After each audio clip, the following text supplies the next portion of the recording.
الله الرحمن الرحيم نحمده ونصلي على رسوله الكريم. The subject of Palestine, the way forward can be approached from the perspective of political analysis, but I am not a political scientist. No. I am a student of the Quran, and I love to go to the Quran to find the guidance with which to respond to events unfolding in the world, in particular events unfolding in the Holy Land.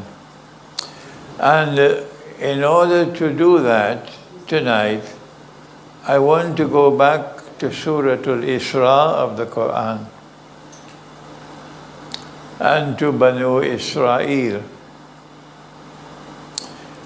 and to that verse in which Allah subhanahu wa ta'ala declares, بعد أعوذ بالله من الشيطان الرجيم وقضينا إلى بني إسرائيل في الكتاب لتفسدن في الأرض مرتين ولتعلن علوا كبيرا.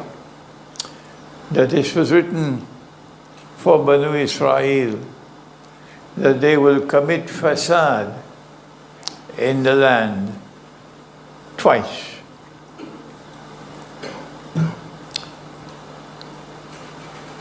On both the occasions of fasad had already passed by the time the Quran was revealed. And so how do we respond to the present fasad, which is the third? This has been a problem which has intrigued scholars of Islam for the last 100 years or more. And I myself found difficulty for a long time with this verse of the Quran. How do we explain the third fasad when the Quran speaks of two?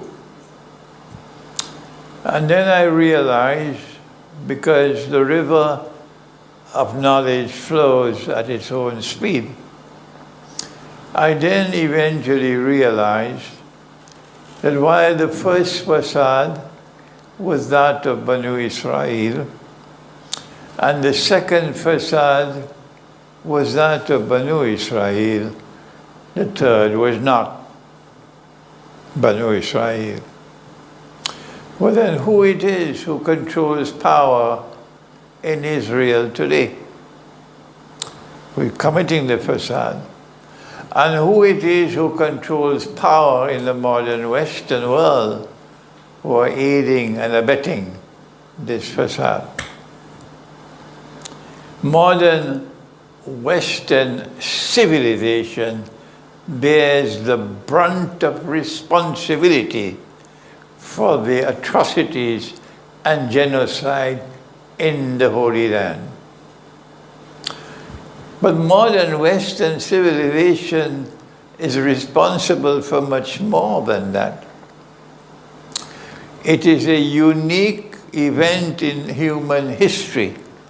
Never before in entire human history has there ever been a phenomenon like modern Western civilization.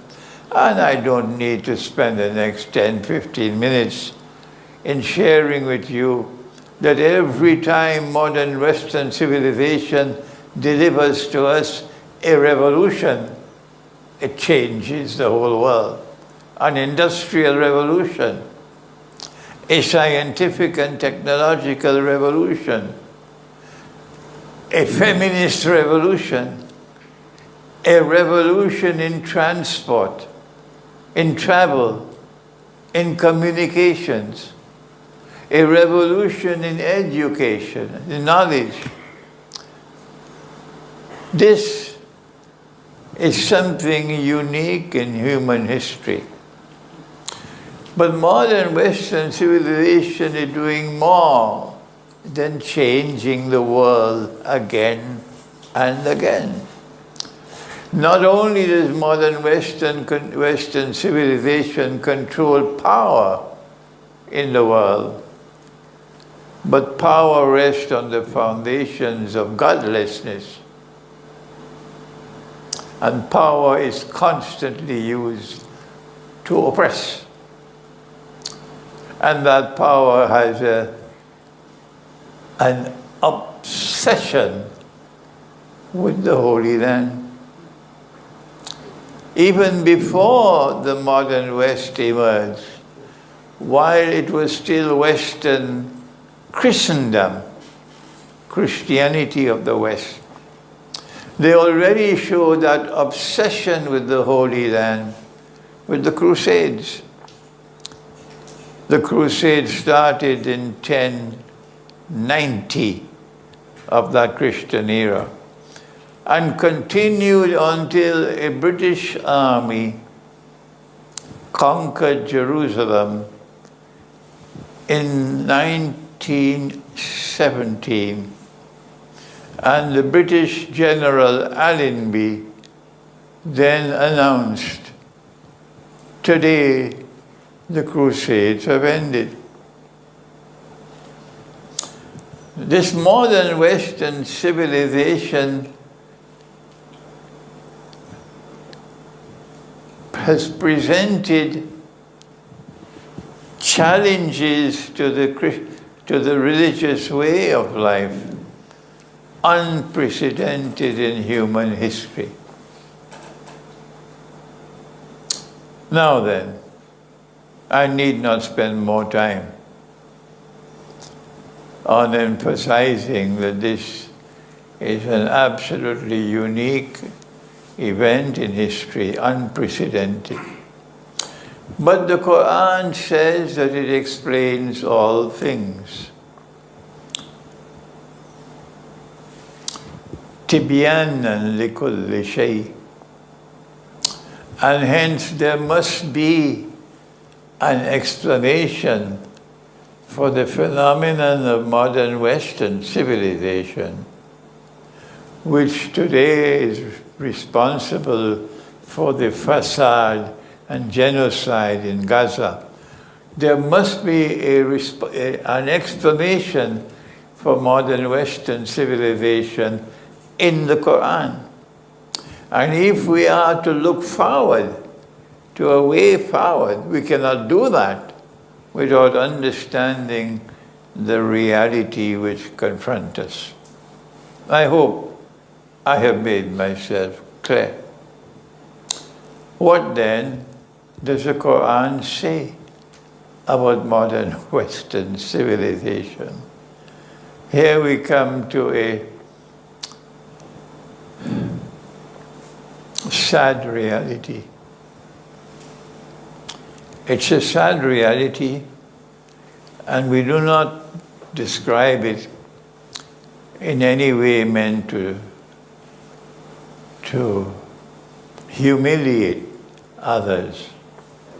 We simply want to enter into the record a sad reality that the world of Islamic scholarship has not as yet presented from the Quran that which explains the phenomenon of modern Western civilization. If I am wrong, I invite you to correct me, not just the audience that is listening to me here in Durban, but in addition, the larger audience who would listen to this lecture on the internet around the world. If I am wrong, I invite you to correct me. Tell me, who are the scholars of the Quran who have used the Quran and explained from the Quran the phenomenon of modern Western civilization? My teacher of blessed memory, Maulana Dr. Muhammad Fadl Rahman Ansari, and his teacher, Dr. Muhammad Iqbal, must be credited as pioneers in the effort to offer from the Quran that which explains the phenomenon of modern Western civilization. But for reasons best known to them, they never publicized their views.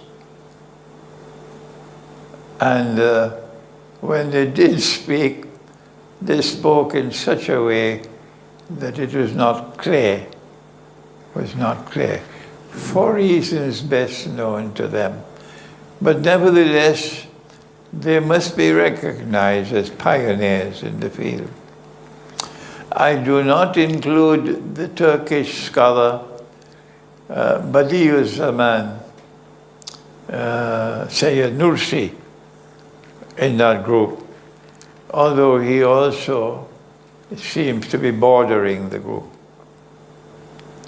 What does Iqbal say?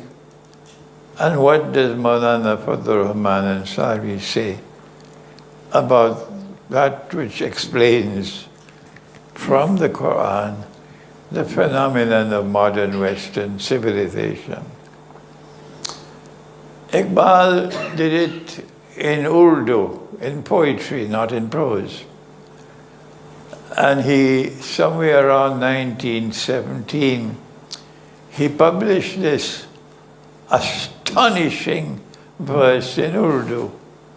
Khul gaye Ya'juj aur Ma'juj ke lashkar tamam.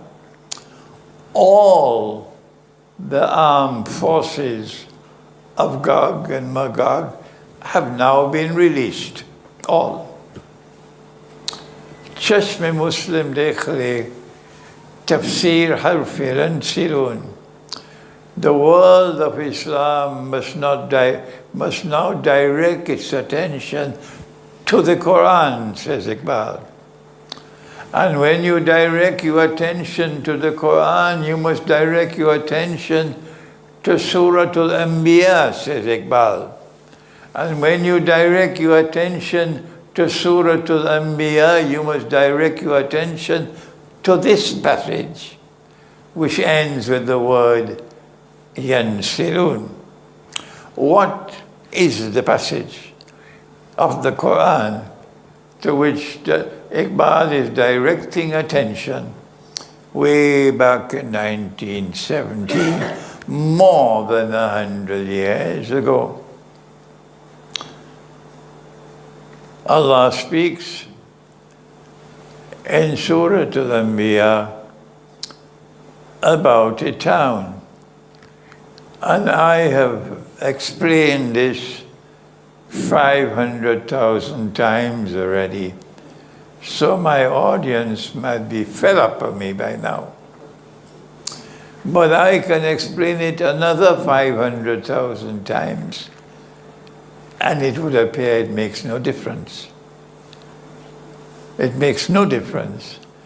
It's just whistling in the wind. The world of Islamic scholarship will not accept. That is the sad reality. وَحَرَامٌ عَلَى قَرْيَةٍ أَهْلَكْنَاهَا أَنَّهُمْ لَا يَرْجِعُونَ. Allah speaks of a town, and He said He destroyed the town. And He expelled the people of the town. And He then placed a ban on them that they could never return to reclaim that town as their own. Hatta, until when? Hatta iza futihat. Mark the language. Futihat. Mark the language. Futihat. until حتى إذا فتحت يأجوج ومأجوج وهم من كل حدب ينسلون. And they will never return to reclaim this town until Gog and Magog are released. And when they are released, they spread out in all directions. And in the Hadith al-Qudsi, recorded in Sahih Muslim, Allah speaks and says, I have created creatures of mine, meaning Gog and Magog, who are so powerful that none but I can destroy them. So when Gog and Magog are released into the world, they come with a power which is indestructible. There is no power in the world which can stand up to them, to defeat them. If ever they withdraw from a battle, it is because there is a public relation disaster if they continue. That's not a defeat. That's a withdrawal. So who are Gog and Magog? They are a people who will bring these people back to that town from which they had been expelled, and Allah had placed a ban on them, and which is the town. Maulana Fadlur Rahman Ansari, rahimahullah, came to the conclusion that the town was Jerusalem. And he was correct. But he did not publish his views. He did not publish his views. And we got to know of his views from someone else who said, Maulana Fadlur Rahman Ansari explained the subject to me. And that man wrote a small pamphlet on Israel and Gog and Magog, and I read that pamphlet. It would appear that Iqbal came to the same conclusion, but we don't have the evidence to support the view that the town is Jerusalem. I came to the same conclusion in the 1990s when I was based in New York. But I did it by climbing the mountain myself. I got no help from Iqbal, I got no help from Maulana Ansari. I climbed the mountain by myself. And I came to the conclusion that the town was Jerusalem. And then I said, this is supported by Nabi Muhammad sallallahu ta'ala alayhi wa sallam. Why? How does Prophet Muhammad sallallahu ta'ala alayhi wa sallam support the view that the town mentioned in Suratul Anbiya is Jerusalem?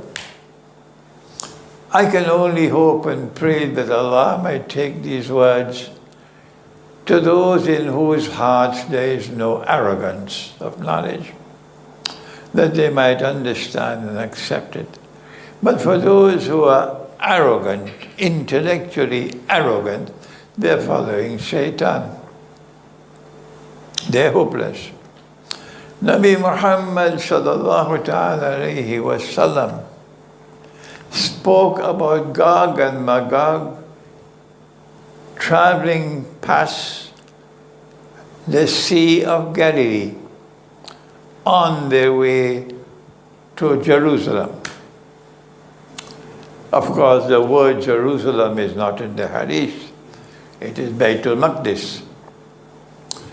And Nabi Muhammad ﷺ also said that Allah Most High would destroy Gog and Magog in Jerusalem.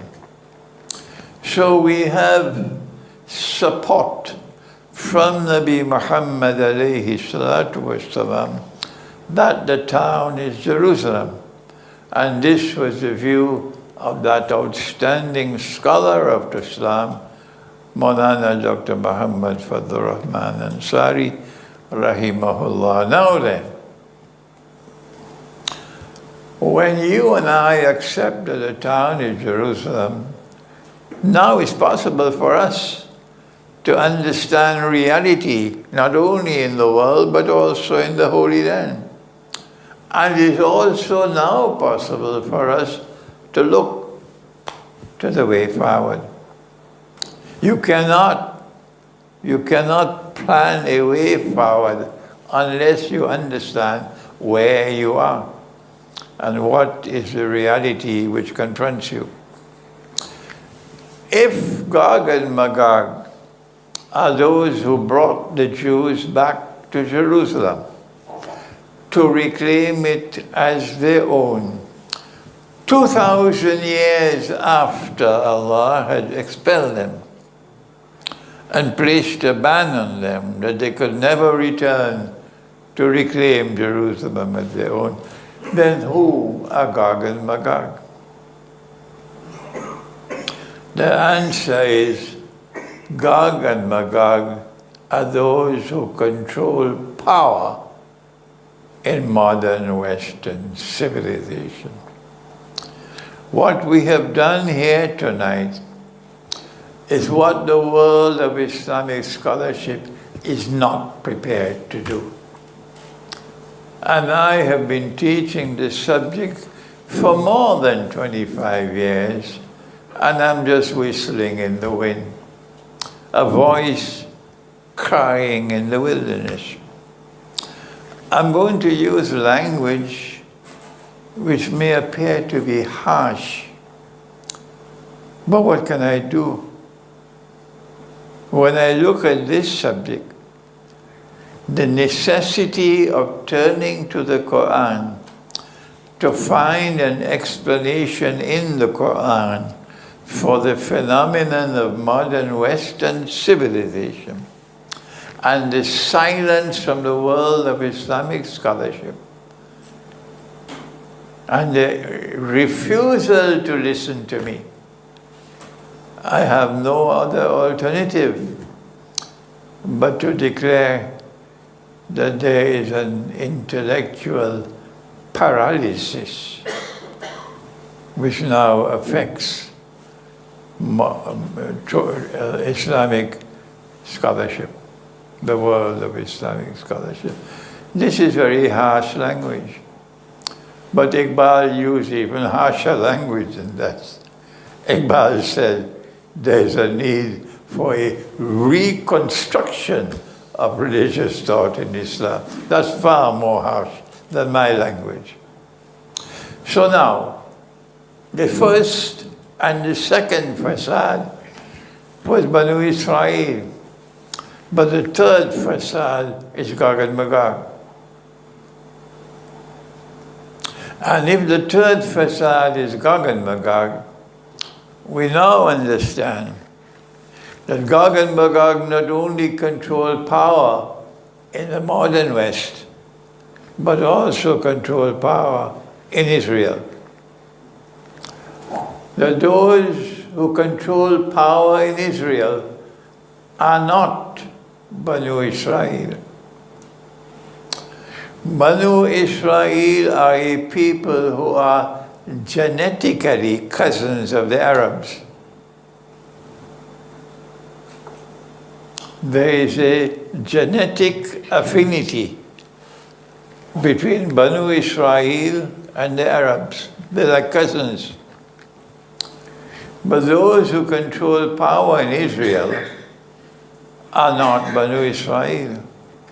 They are a European people who have no genetic links with Banu Israel. They are part of modern Western civilization. Now then, we can now understand the power which they wield and why that power is resting on the foundations of godlessness. An indestructible power. No combination of forces in the world can resist them. Before we leave Gog and Magog, let us turn to the view that Gog and Magog are creatures living in the interior of the earth. Funny looking creatures, perhaps for amusement's sake, with 24 noses and 3 ears and so on. That's the kind of language you find in the Hadith. Okay, let us examine that Hadith using the Quran as a judge. When we turn to the Quran for absolute truth, Allah has created sentient beings. Only 3. Not animals, not trees and plants. Sentient beings, only 3. The angels, because an angel can say, I am Gabriel. The angel has self-consciousness. I am Gabriel and you are the messenger of Allah. And Allah has created jinn. And the jinn can say, I am better than him. You created me from fire and you created him from clay. So the jinn also has self-consciousness. But in addition to that, the jinn has a self-directed will, meaning the jinn has a free choice. The angels don't have that. An angel must obey whatever command Allah gives, but a jinn can disobey. And Allah has also created human beings who have self-consciousness. They have a self-directed will or free will. And my teacher of blessed memory, Dr. Burhan Ahmad Farooqi, wrote a beautiful PhD thesis. Oh yes, small but beautiful. A Mujaddid's conception of Tawheed. And in that book, he analyzes human consciousness. What are the constituent elements of human consciousness? That's another story, but for those who have an appetite for knowledge, read that book. So now then, these are the 3 that Allah has created. Gog and Magog commit fasad. That's what the Quran says. Where? In Surah Al-Kahf. Inna Ya'juja wa Ma'juja mufsiduna fil ard. In order for Gog and Magog to commit fasad, Gog and Magog have to be sentient beings, but they can't be angels, because angels do not commit evil. Gog and Magog cannot be jinn. Why? Because when Zulkarnain built the barrier of blocks and iron. They could neither penetrate nor could they scale. But a jinn could pass through the wall. So now, all that remains is that Gog and Magog have to be human beings. Not some fancy creatures living in the interior of the earth. Allah never sent human beings to live in the interior of the earth. But it is such a sad story that so many Muslims accept the hadith uncritically. And so they are misled into believing that Gog and Magog must be some kind of a strange creatures, not human. That's nonsense. Then Allah's messenger spoke about Gog and Magog in the context of the return of Nabi Isa alayhi salam. That after Nabi Isa alayhi salam returns and he kills Dajjal, then says a hadith of Sahih Muslim, listen carefully, فَبَعَثَ اللَّهُ يَأْجُوجَ وَمَأْجُوجَ. Ba'atha means to send. Futihat is to release. The Quran speaks of release. The hadith does not speak of release. It says sending. Allah will send Gog and Magog. So the world of Islamic scholarship, with the exception of Maulana Fazlur Rahman Ansari, and the possible exception of Dr. Muhammad Iqbal, the world of Islamic scholarship, correct me if I'm wrong, the world of Islamic scholarship is all agreed that Gog and Magog have not as yet been released by Allah.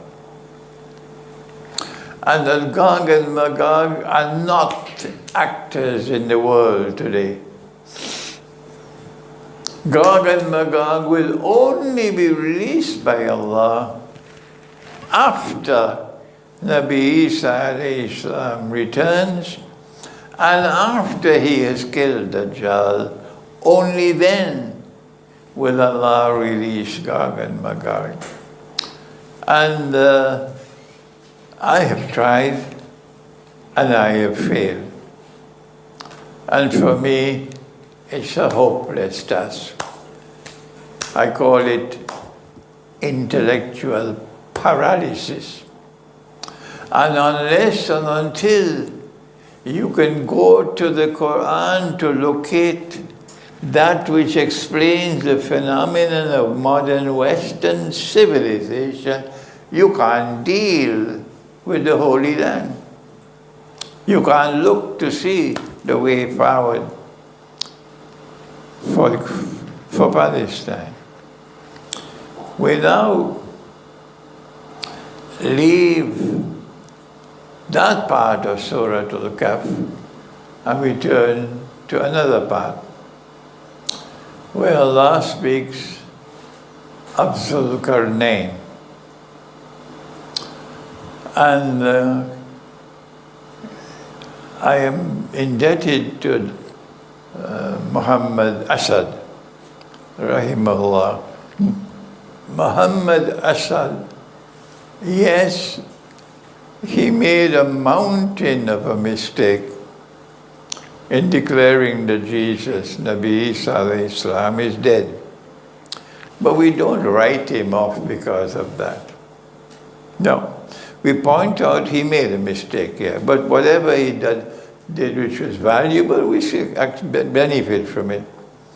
So Muhammad Asad argues, he says Allah has never used the word khairan in the Quran to mean horn. Every time that Allah uses the word khairan in the Quran, He uses it to mean a generation, a people, an epoch. This is compelling analysis. And so, when Allah speaks of Zul Qarnayn, He's not speaking of someone with two horns. No. He's speaking of someone who impacts on history twice. The first time, Zulkarnain was able to use the language of chess, checkmate, Gog and Magog, contain them, and they were harmless. The world was safe. But Zulkarnain began his travels with a journey in the direction of the setting of the sun. And there he came across a body of water. The Quran describes it as Ainun Hamia. And to cut a long story short, it is the Black Sea. And the commentator of the Quran, Ibn Kathir, agrees it's the Black Sea. And then he traveled in the direction of the rising of the sun, so then it'll be the Caspian Sea, because you can't go beyond that. And in between the Black Sea and the Caspian Sea, he met this huge mountain range. And in between the mountains, Bain Sadafain, shaped like the two sides of a shell, was a passage, or a gorge. And that is where the people spoke to him about Gog and Magog. And he built the barrier. This was the first of the two currents. There are two currents because it is Qarnayn. Sometimes I feel I can explain this subject another 500,000 times. It will make no difference. Yes. This is the sad reality in the winter of my life, that I've been a voice crying in the wilderness, trying to teach the subject. They will not listen. Intellectual paralysis. The story of Zulkarnain is that there is going to be someone who will impact on history twice. That's why he's called Qarnayn, Zulkarnain. And the first time happened before the Quran was revealed. But the journey began at the Black Sea. And then after he built the barrier and Gog and Magog were contained, he then declared, as Alexander could not declare, and Cyrus could not declare, Darius could not declare, because Allah never spoke to them. هَذَا رَحْمَةٌ مِّن رَبِّي. This barrier which I have built is a gift of rahmah, kindness from Allah. فَإِذَا جَاءَ وَعْدُ رَبِّي. But when that time comes, of which my Lord has warned, جَعَلَهُ دَكَّاءَ. Allah is going to bring down the barrier. وَكَانَ وَعْدُ رَبِّي حَقًّا. And then the warning of Allah will come to pass. And that barrier came down in the lifetime of Nabi Muhammad alayhi salatu wasalam. He was asleep at the home of his wife Zainab radiyallahu ta'ala anha. The hadith is in Sahih Bukhari. And he had a vision. And the vision was so terrifying that he woke up with his face flushed red. And he uttered these unforgettable words. وَيْلٌ لِلْعَرَبِ مِنْ شَرٍّ قَدْ اقْتَرَبَ. Woe, woe unto the Arabs because of an evil which is now approaching. And then he raised his hand and he said, like this, today a hole has been made in the barrier built by Zulkarnain. For us, this is enough. This is enough evidence that Allah has started the process of dismantling the barrier. But the world of Islamic scholarship insists obstinately, so the barrier is still standing. Gog and Magog are still there behind the barrier. So we say to them, you don't even need to go to a travel agency and buy a ticket to travel to check to see if the wall is still there.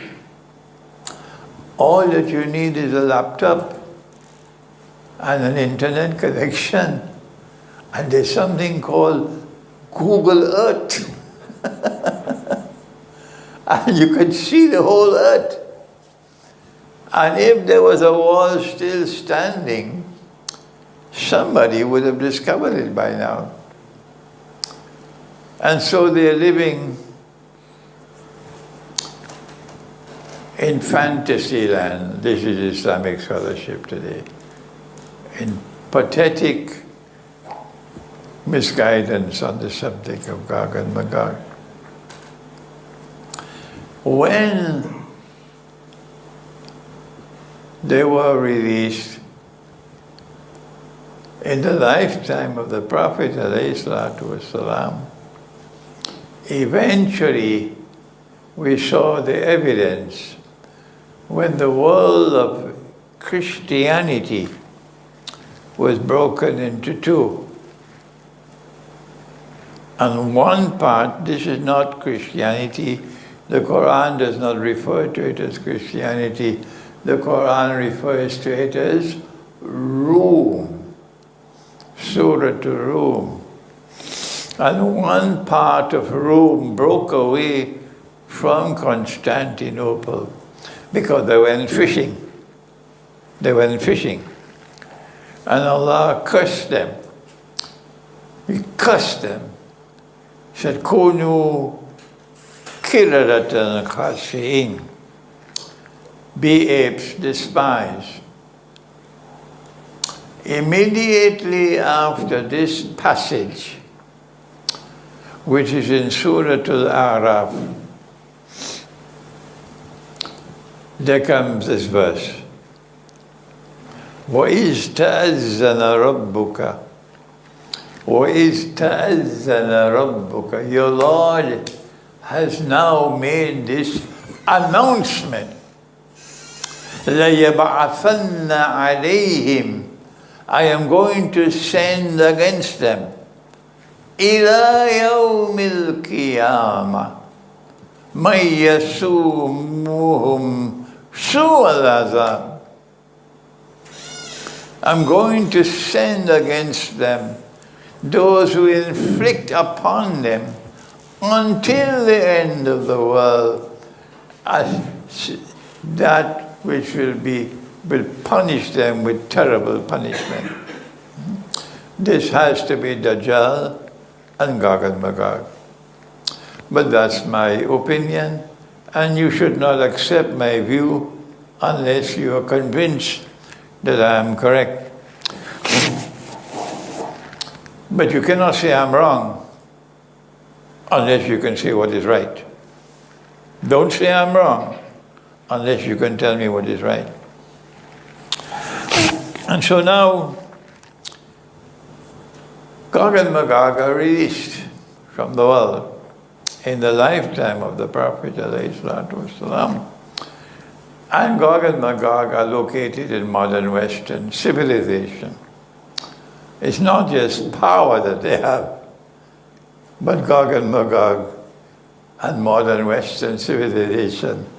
I have a fond term. I use it from the Urdu language to refer to them. I call them Monkey Town.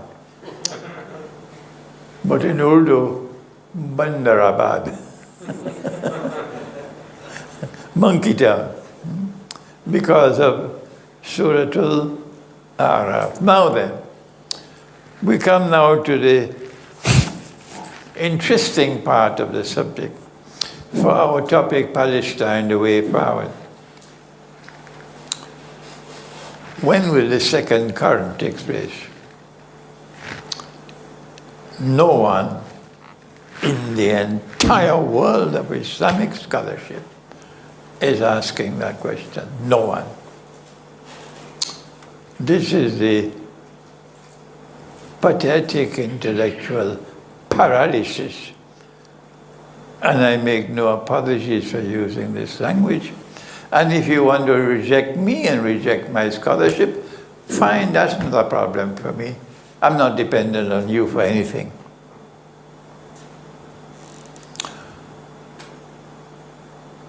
When will the second Qarn of Qarnayn take place? That is a very important question. Because when the second Qarn of Qarnayn takes place, then the Jews in Jerusalem, in the Holy Land, it's goodbye to you. Goodbye to you.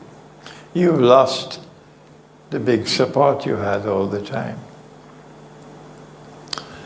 And my answer is that if I am to identify when the second Qarn of Qarnayn is taking place, I must look in the direction of the Black Sea.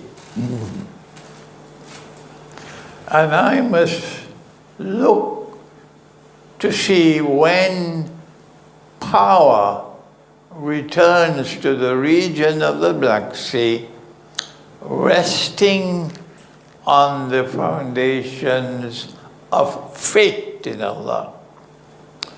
And that power is used to resist Gog and Magog, to resist the oppression. Are you with me? I've not lost you, have I? Good. I came to the conclusion it could not be the Soviet Union, although the Soviet Union controlled power in the Black Sea, because power was resting on a foundation that was godless and atheist. So we dismissed the Soviet Union. Who else wielded power in the Black Sea? The Ottoman Empire. I came to the conclusion that the Ottoman Empire could not be the second Qarn of Qarnayn, because the Ottoman Empire used power to oppress. So I dismissed the Ottoman Empire. It was only when the Soviet Union collapsed, and as soon as the Soviet Union collapsed, Russia rapidly returned to her Christian heart.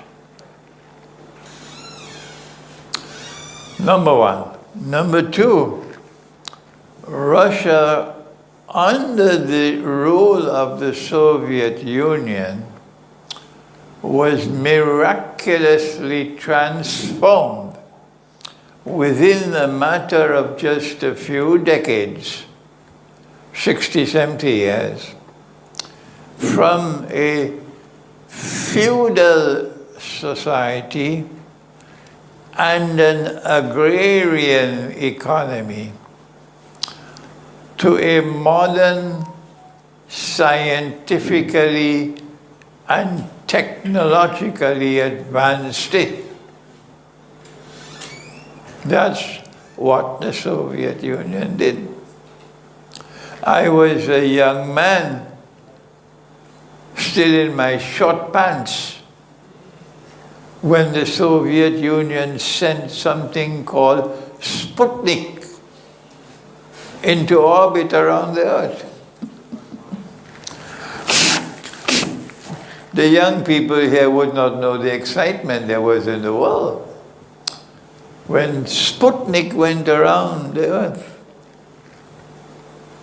This was Soviet scientific and technological advancement on show. So when the Soviet, when Russia returned to her Christian heart, and then Russia, which was already a scientifically and technologically advanced state, suddenly, Russia overtook the West in missile technology. What is missile technology? Objects flying through space at a speed faster than anything than the Western world ever had. Today it's called hypersonic speed.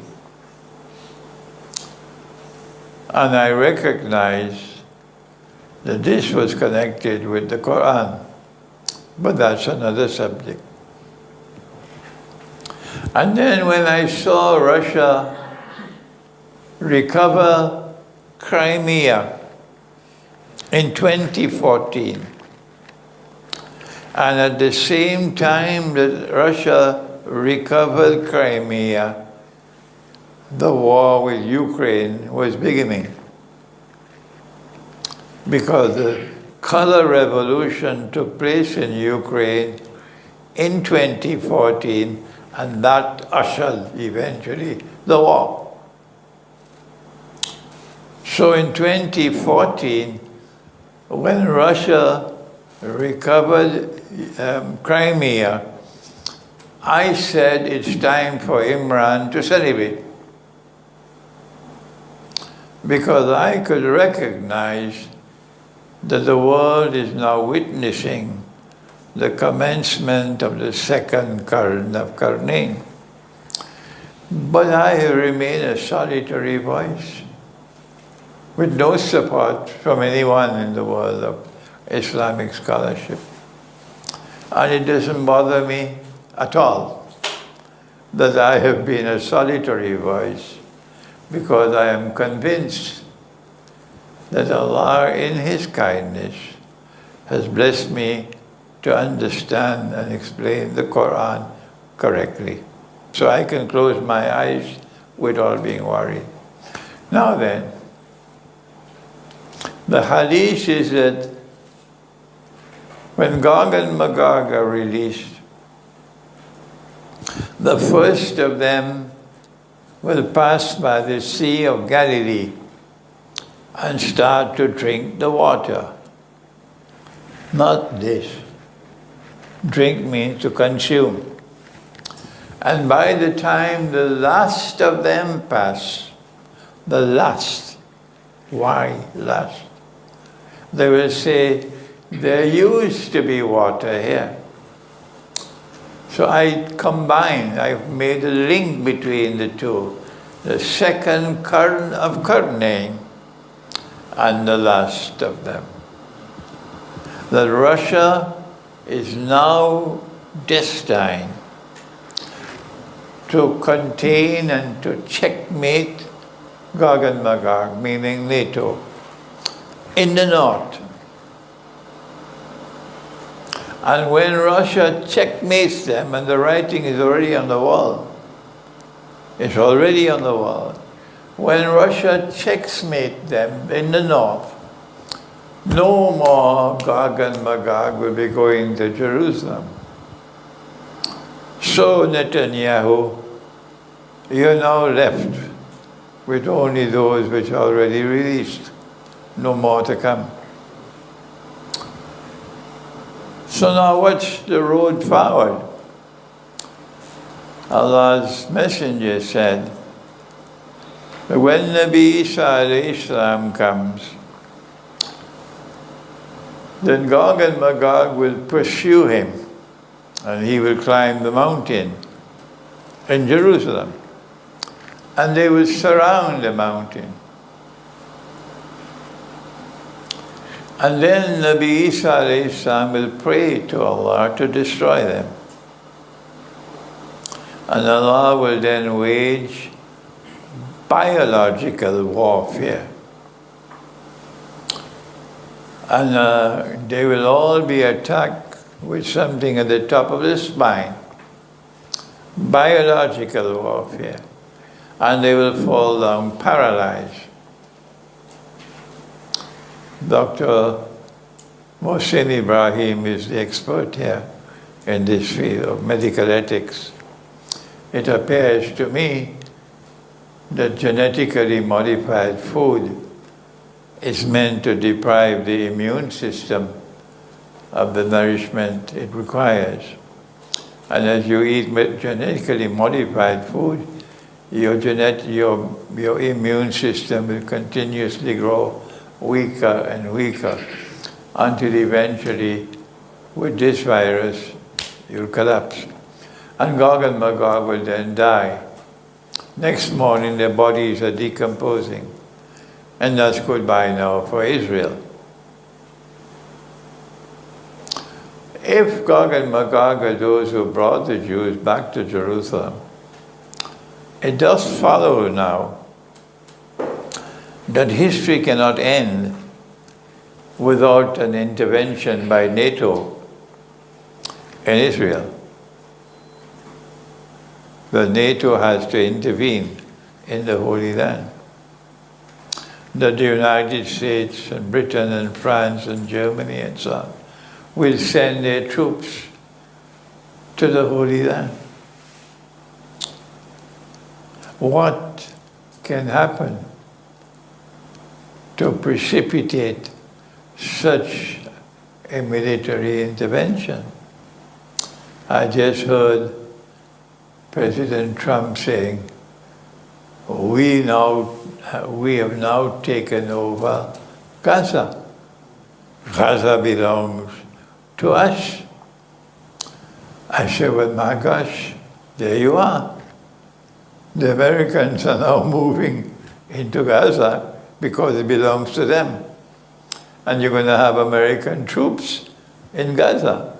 And then Trump will ask the British and the French and German to also join the contentment in Gaza. Whatever is the scenario that's going to take place, in order for Gog and Magog to be destroyed, when Nabi Isa alayhi salam returns, what remains of Gog and Magog in the world will now have to come to the Holy Land to be destroyed. And therefore, we conclude, in our view, Palestine, the way forward, with this momentous view that what lies ahead is a NATO military intervention in the Holy Land, which will precipitate and lead to the destruction of Gog and Magog by Allah Ta'ala Himself through a biological warfare. Now then, I want to tell, this lecture can go on for hours.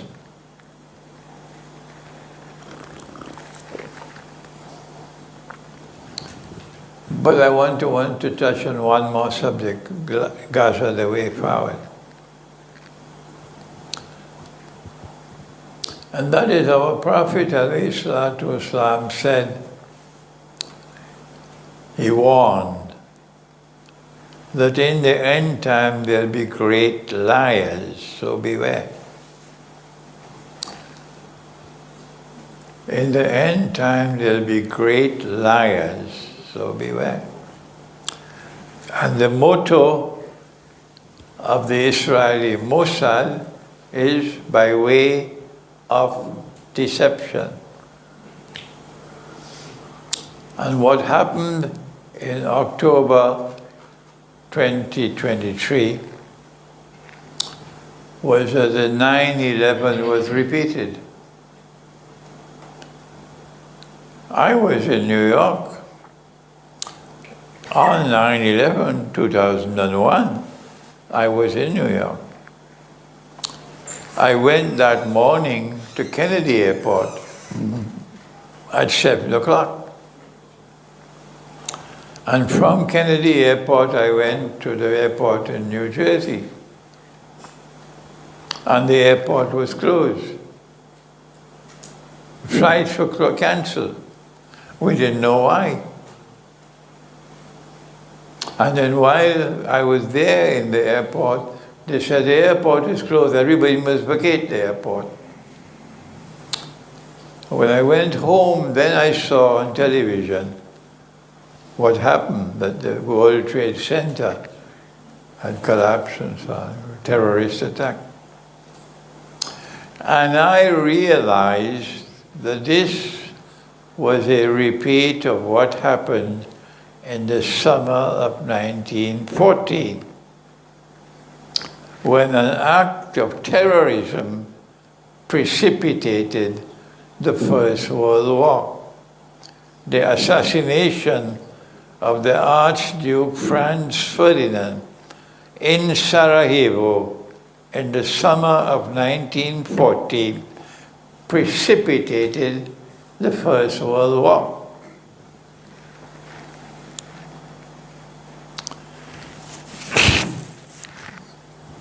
And I said history was repeating itself. That this is an act of terrorism which is meant to prepare the way for a big, big, big event. 4 days after 9/11, I delivered my last lecture in New York, in New Jersey, at an Islamic center. And there was electricity in the air because there was so much excitement. And everybody was saying they're blaming us. We Muslims are being blamed. We're being framed. So I gave my lecture to a packed gathering. And at the end of my lecture, I said, I want you to raise your hands, everybody, and make a dua with me. And this is the dua I want you to make. Let us pray to Allah to curse with an everlasting curse and to punish with eternal punishment whoever was responsible for planning and executing 9/11. And two people sitting next to it, how can we do that? We were responsible. I ignored them. I said, are you ready? And I raised my hands. And the whole gathering raised their hands. And then these two fellows eventually raised their hands as well. After we made the dua, I said, now we invite the Jews to make this dua. They've never done it. They've never done it. The same 9/11 was repeated in October 23. What the Israeli Mossad did with the CIA was to funnel weapons which were being sent, state-of-the-art weapons and drones, which were being sent in huge quantities to Ukraine. And they funneled it to Gaza. And they used Saudi Arabia as the medium through which they could reach Gaza. And because Hamas, I'm sorry to say this, they had only peanuts in their head. And Hamas were very much happy. And they were convinced that the weapons were coming from Santa Claus. Yeah. And we must thank Santa Claus, we're getting the weapons. And they never smelled the rat. They never smelled the rat. That Israel was setting them up. And Israel knew when they were planning the attack. Egypt sent a message to Israel, warning Israel, the attack is coming. Israeli government did nothing to prevent the attack from taking place. Why? Because they wanted it to take place and they had planned it. And so when the attack took place and Hamas was able to do what they did, Israel now got the opportunity to respond in the way that Israel responded. And when Israel responded, her objective was, number one, to destroy Hamas once and for all. But she had a bigger objective than that. She also wanted to get rid of the Palestinians from Gaza. So Israel started to destroy every single building in Gaza and driving the Palestinians down to the south. So once the buildings are destroyed, there is nothing to return to. This is a war crime. Israel was hoping that the Palestinians cornered in the bottom of Gaza would be taken by Egypt or by Jordan. They would not remain there. And when that did not happen, and then Biden lost the election and Trump took over, then Trump said, we've taken over Gaza and we're going to restore Gaza to be the new Riviera. Meaning, we want the Palestinians to be taken over by Jordan, by Saudi Arabia. And when he mentioned Saudi Arabia, that caused problems for them. In other words, our solution to the Palestinian problem is to export the Palestinians and solve the problem. And that has not happened, and that will not happen. But Israel wanted to do more than that. Israel also wanted to provoke Hezbollah to join the war. And Hezbollah resisted. And eventually, when Hezbollah resisted, then Israel attacked Hezbollah and killed Hassan Nasrallah and killed every leader of Hezbollah. And Hezbollah has been now mortally wounded. Israel wanted more than that. Israel wanted to provoke Iran to join the war. so that Israel could attack Iran and the United States will join in that war against Iran. But that did not happen. What I did not know, I did not anticipate it, but that Israel also had planned for regime change in Syria. Because of Hamas having only peanuts in their head and attacking Israel when they did on October the 7th, 23, they handed Israel the opportunity to achieve all these objectives. So now our conclusion is that the way forward for the Palestinians is you must not make this mistake.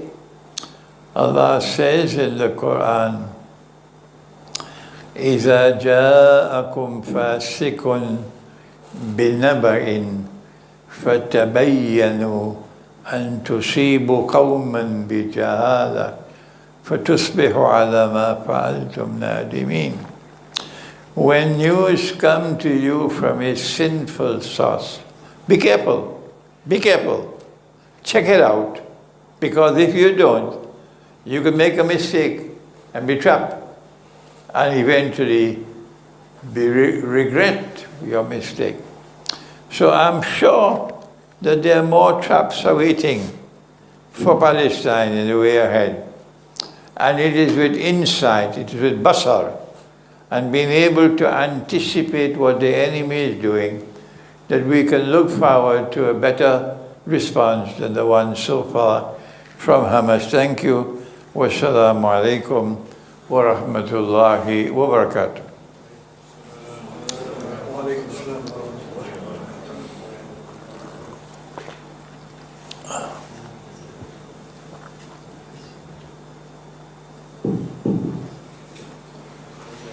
The Q&A section of the discourse will now commence. Please bring all your written questions to the panel.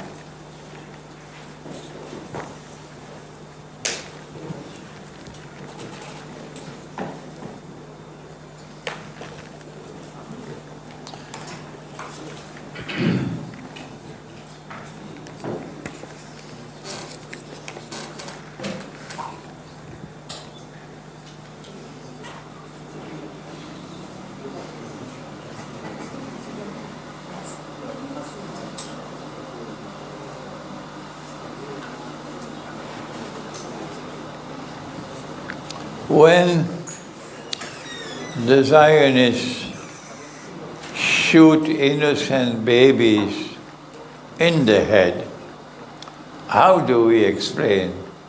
What kind of people are these? What kind of psychology do they have to do such a thing? The answer is located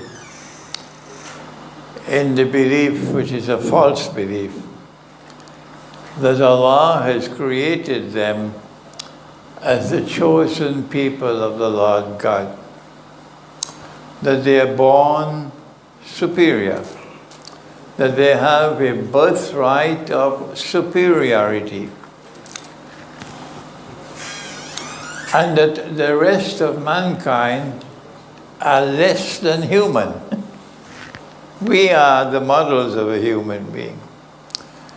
The Israeli Prime Minister Yitzhak Shamir once addressed a gathering at the funeral of an Israeli who had been killed by the Arabs. And the funeral was taking place on a hilltop. And these were his words: I say to you, the Palestinians, from this hilltop, that in our eyes you are no more than grasshoppers. In our eyes, you are no more than grasshoppers. So they don't consider you to be human beings like themselves. So they have no pity. No human pity. They can shoot babies in their head.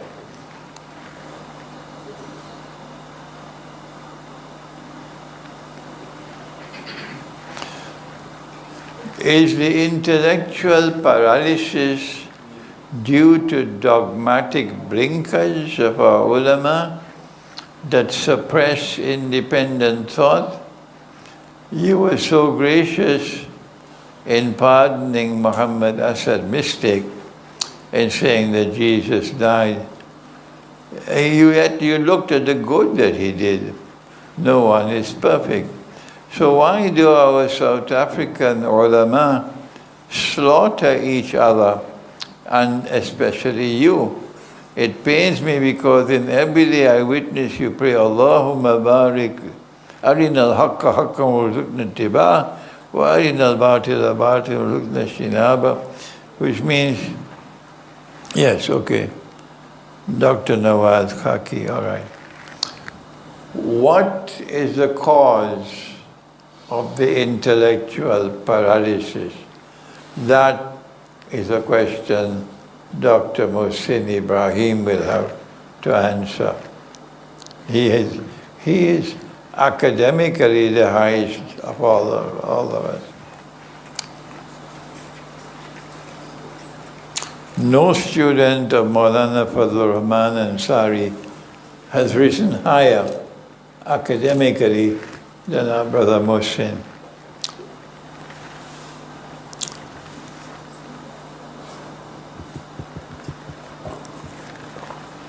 Why do you think the mainstream Islamic scholars are so reluctant to accept your views on Jerusalem? It's not only my views, it's also the views of Maulana Fazlur Rahman Ansari.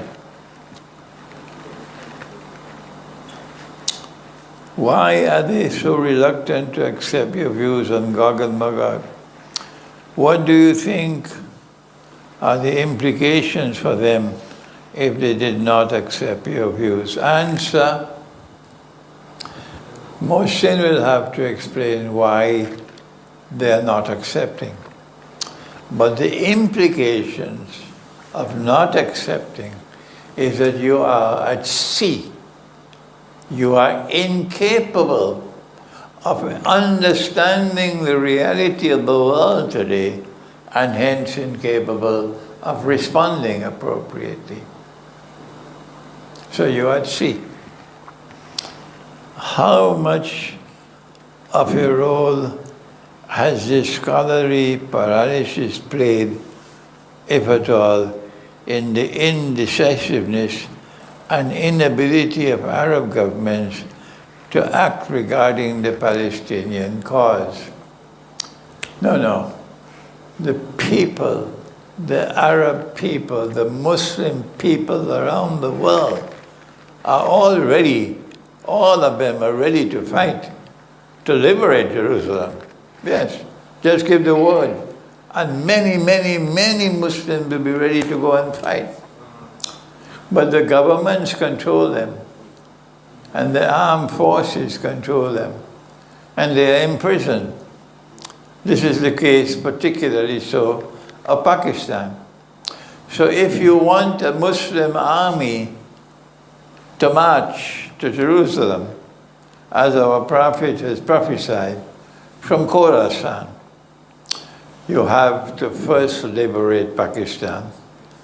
Afghanistan is already free. Iran is already free, but Pakistan is not.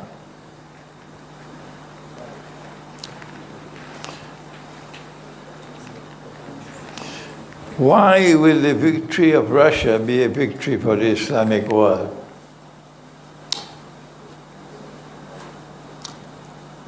In Surah to Rum,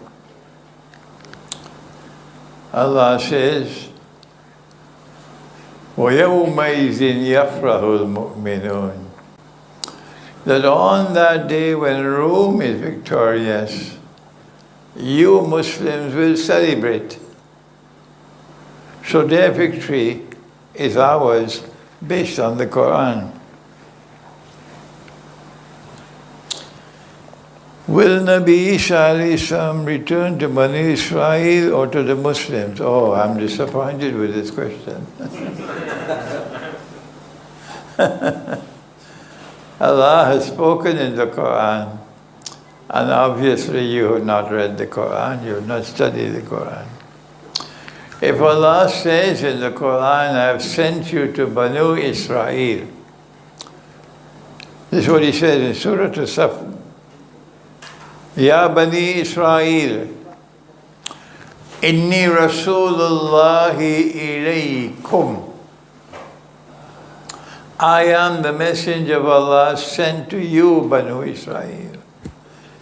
Can I change that? Huh? No? Can you change that? No? So the question disappoints me. If Allah has sent him to Banu Israel, when he comes back, he's coming back to Banu Israel. So the hadith about ummati is nonsense.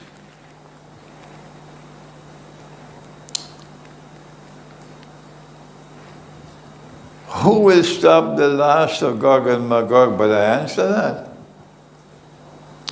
The reason why they are the last of Gog and Magog to pass by the Sea of Galilee is because the second current of Qarnayn will block them. But no one in the whole world of Islamic scholarship, no one is asking about the second current of Qarnayn. Mine is a voice crying in the wilderness for 25 years now. If the second current of Qarnayn is now taking place, when Russia took control of Crimea, the implication is that what is going to happen in Ukraine will eventually lead to checkmate for Gog and Magog. So there'll be no more help coming from the north. Only those who now remain in Jerusalem will be destroyed.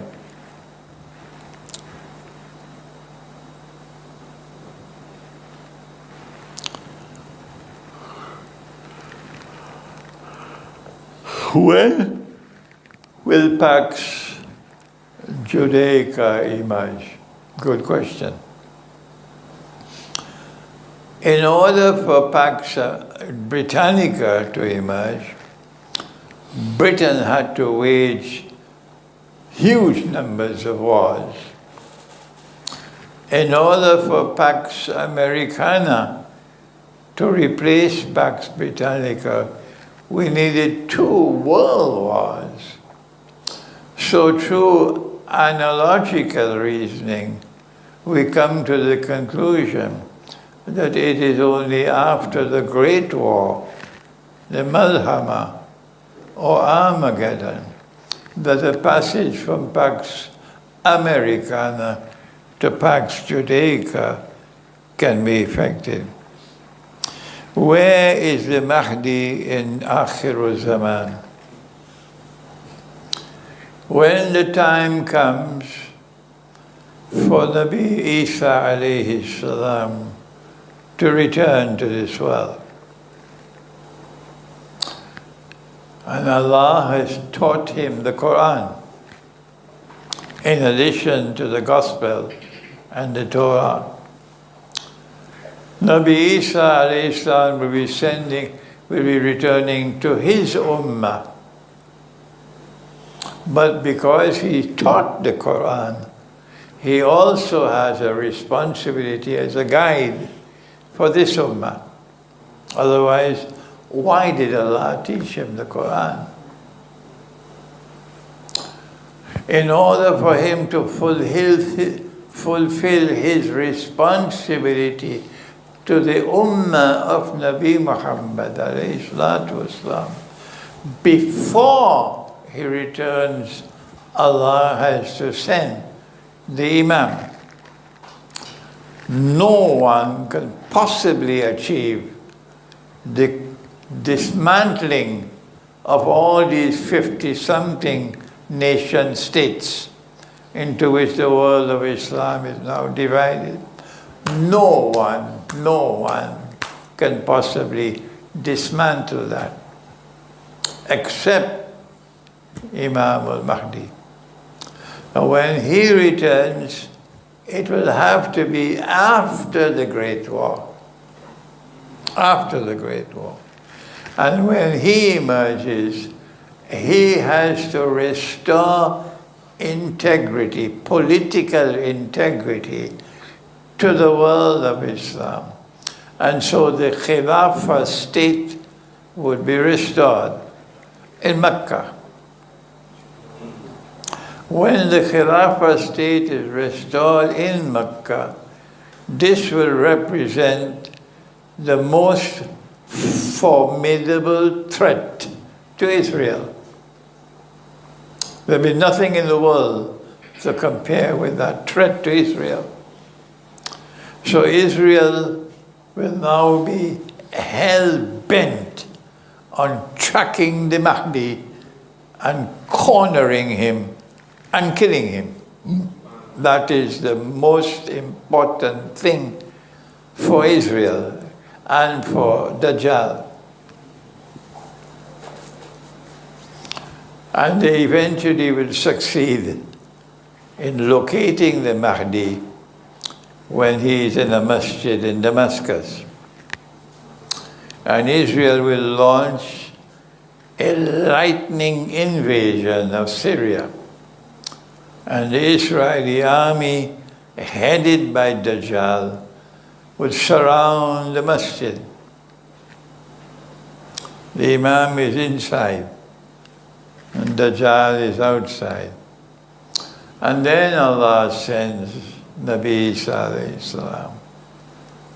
And the rest, I don't need to tell you, you know the rest.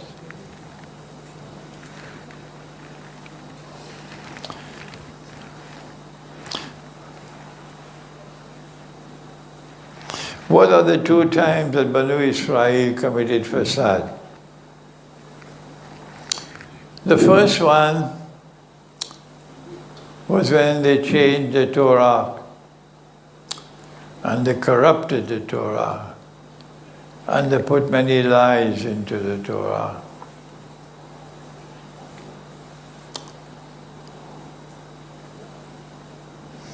And then Allah sent the Babylonian army. And the Babylonian army punished them and destroyed the masjid and took them into Babylon in slavery. The second time was when Allah tested them and He sent the Messiah. But they said he's a bastard. And then they boasted of how they crucified him. And then Allah sent a Roman army, destroyed the masjid, and expelled them. These are the two fasad. What is your opinion of the new Syrian leader? Okay, that's the last question.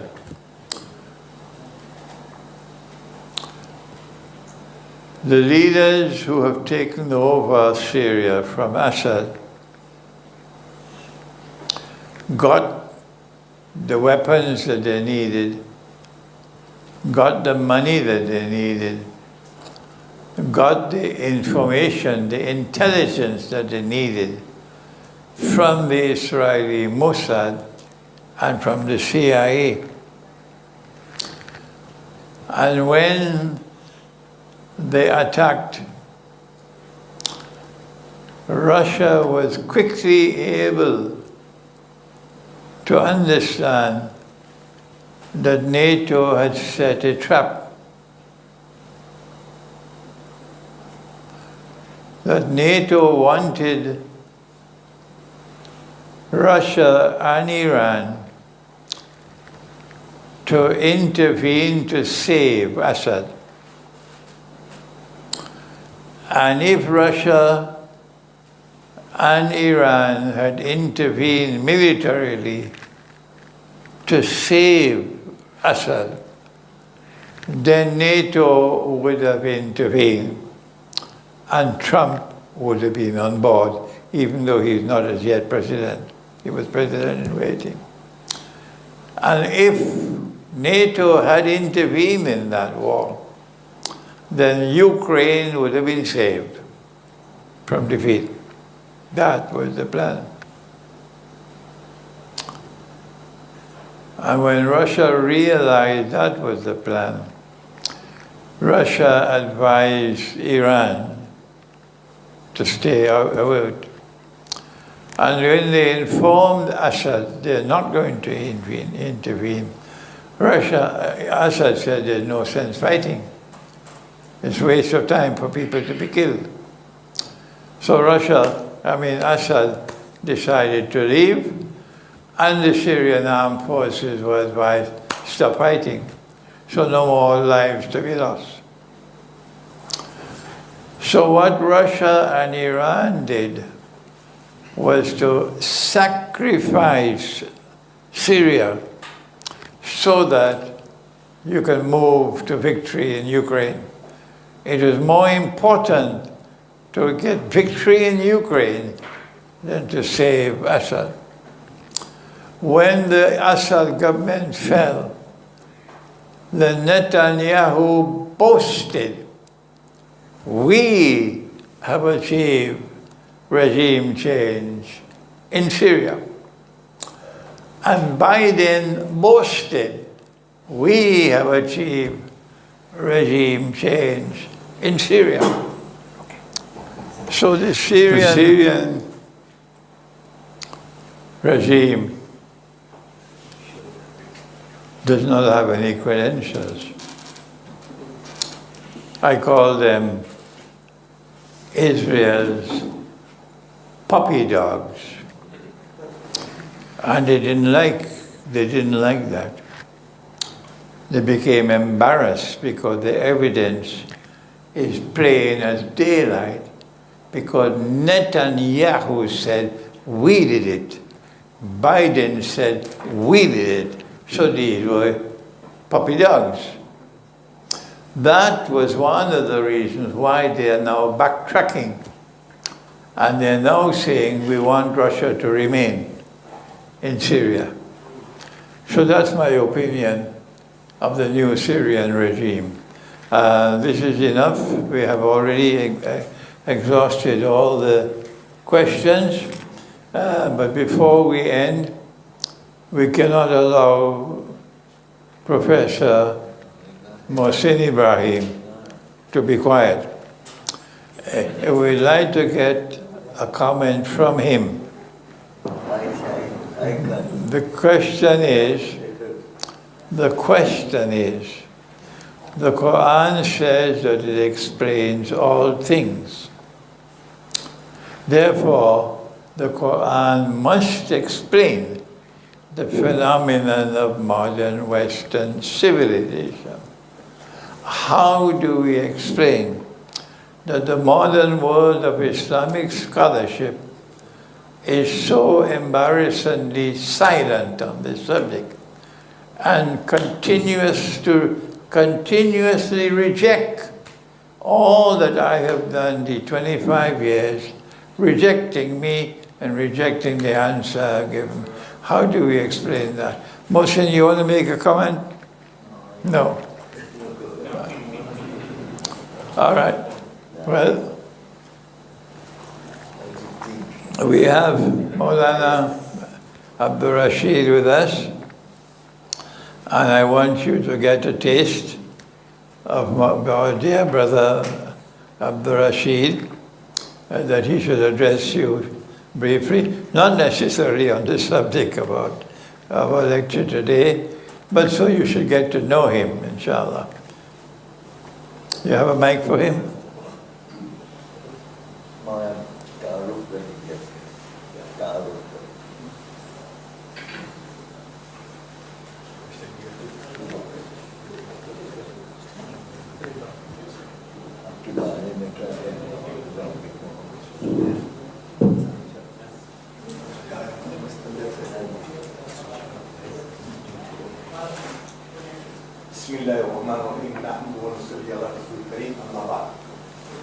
It's a great pleasure for me to be here with Sheikh Imran Hussain after 55 years. we both, and my nephew Mohsin, he's my nephew. We studied at the same institute, at the Adina Institute of Islamic Studies, under the guidance of Maulana Muhammad Fazlur Rahman Ansari, to whom I owe a lot of respect and gratitude. So whatsoever I am today is due to his instruction and Allah subhanahu wa ta'ala's good blessings. I'm in Mozambique since 1978. I returned from Pakistan in 1978. And I founded a Muslim Islamic community of Mozambique, the Comunidad Islamic Mozambique. We are, the education in Mozambique, Islamic education in Mozambique is very weak, very poor. There is no proper literature, Islamic literature in Mozambique, in Portuguese, and the knowledge of Islam is very weak among the Muslims. Northern part of Mozambique, you can say 95%, 100%, 98% of the population are Muslims. But unfortunately, they have no knowledge besides the rituals.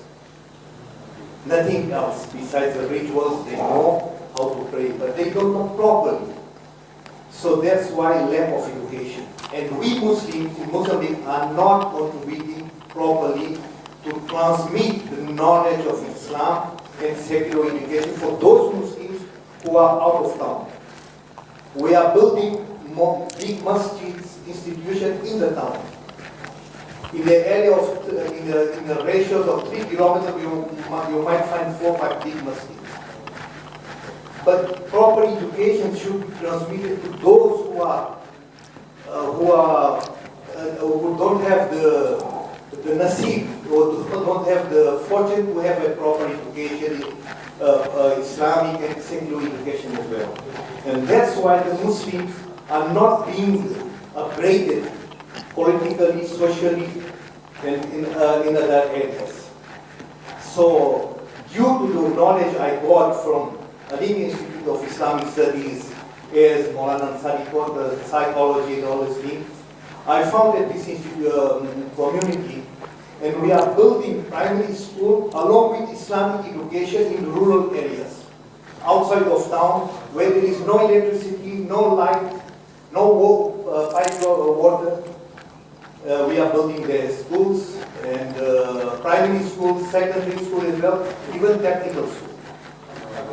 And we are trying to do something, but it's not enough, because Mozambique is a vast country, it's very big.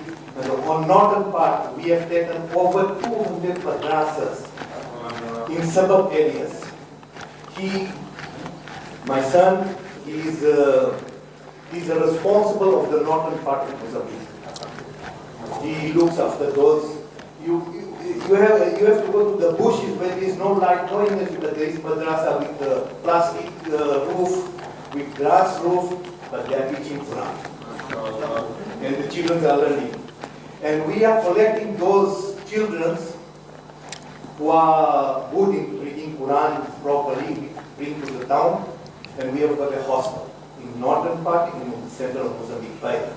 So we keep them there for Hafiz al-Quran and for the secular education until 12th class. Then those good students we send to Darul Victoria. We have got some agreement with Mufti Muhammad Akbar Azadi. They stay 7 years there. And when they become army at Darul Darsenizari, they come back to Mozambique. We employ them to do some Islamic work. They are being paid. And at night they go to university for higher education. Why? Only Islamic knowledge without secular education, your mind becomes very narrow-minded. So with that knowledge, he does economics, his political science, whatsoever he wants to do. So he can see the world in another way. So my English is not so fluent, but I'm trying to explain. So we are doing that, all the blessings of Allah subhanahu wa ta'ala, and the Fadl Karam Maulana Muhammad Fazlur Rahman Ansari, we all him a lot. And once again, I'm very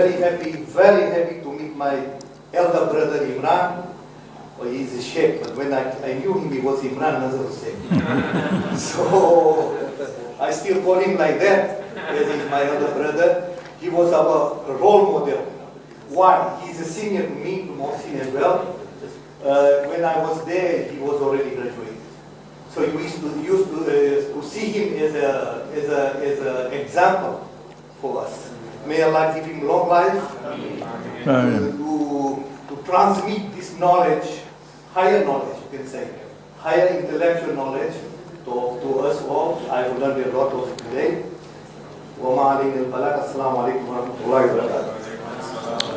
Maulana Fazlur Rahman Ansari rahimahullah wanted us to earn our livelihood independently. So our hand would be like this, not like this. So Mohsin became a university professor. Abdul Rashid became an engineer, and I became a writer. And that's how we earn our livelihood. He's the chief engineer with the Mozambique government, yeah. All right, thank you very much. Assalamu alaikum wa rahmatullahi wa barakatuh.